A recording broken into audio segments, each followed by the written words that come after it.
প্রথম ওডিআইয়ে পাকিস্তানকে এক প্রকার উড়িয়ে দিয়েছে বাংলাদেশ এবং এই জয়ের মাহাত্ম্যটা আসলে বাংলাদেশের ক্রিকেটের জন্য আপনার কাছে কি মনে হচ্ছে?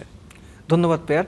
ফার্স্ট অফ অল, আপনার পার্টিকুলার একটা জয় একটা দেশের ক্রিকেটের জন্য অনেক বড় মাহাত্ম্য রাখে ওরকম করে বলাটা বোধহয় সঠিক কথা হবে না, কিন্তু বাংলাদেশ ক্রিকেটের যে সামগ্রিক অবস্থা, মাঠের বাইরে সব কিছু মিলে, তো এই মুহূর্তে আসলে বাংলাদেশ একটা বিশ্বকাপ খেললো না, তখন একটা হোম সিরিজ পাকিস্তান র্যাঙ্কিংয়ে 4 নাম্বার টিম, বাংলাদেশ অনেক পেছনে 10 নম্বরে। 2027 বিশ্বকাপ খেলতে হলে 9 নম্বরের মধ্যে থাকতে হবে। এই বছর বাংলাদেশ 22টা বোধহয় ওয়ানডে খেলবে। তো সব মিলে এরকম একটা শুরু ডেফিনেটলি বাংলাদেশের কনফিডেন্সের জন্য অনেক বড় একটা ব্যাপার, এবং কনফিডেন্সটাকে হিট করার যে ব্যাপারটা আমার মনে হয় এই পারফরমেন্সটা সেটা রয়েছে।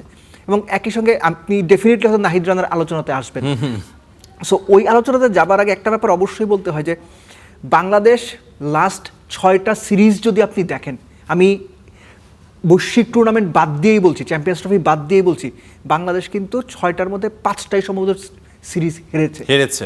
এবং সবশেষ যদি আপনি 9টা ওয়ানডে ম্যাচ দেখেন বাংলাদেশ এই 9টার মধ্যে 2টো বাদ দিয়ে বাকি 7টাতে 50 ওভার ব্যাট করতে পারেনি। মিরাজের নেতৃত্বে 13টা ওয়ানডের মধ্যে বাংলাদেশ মোটে 3টা ওয়ানডে জিতেছে এই ম্যাচটার আগে। সো এখন সংখ্যাটা 14তে 4। সো এই সংখ্যাগুলো না ভালো কিছু নির্দেশ করে না, এই সংখ্যাগুলো আপনাকে অনেক বেশি অপটিমিস্টিক করে না, এই সংখ্যাগুলো আপনাকে ওই ফ্লেয়ারটা দেয় না যে না বাংলাদেশ আপকামিং ডেইজে দুর্দান্ত কিছু করবে। তো সব কিছুর এগেনস্টে গিয়ে অডস যখন সব বাংলাদেশের বিরুদ্ধে, তখন এরকম একটা পারফরমেন্স পাকিস্তানের এগেনস্টে আমি মেনে নিচ্ছি যে 18 বছরের মধ্যে ফার্স্ট টাইম পাকিস্তান 4 জন ডেবিউটের খেলিয়েছে, সব কিছু মিলেই বাংলাদেশের জন্য দুর্দান্ত একটা জয় ছিল। আমি বলবো যে অল আউট প্রফেশনাল পারফরমেন্স।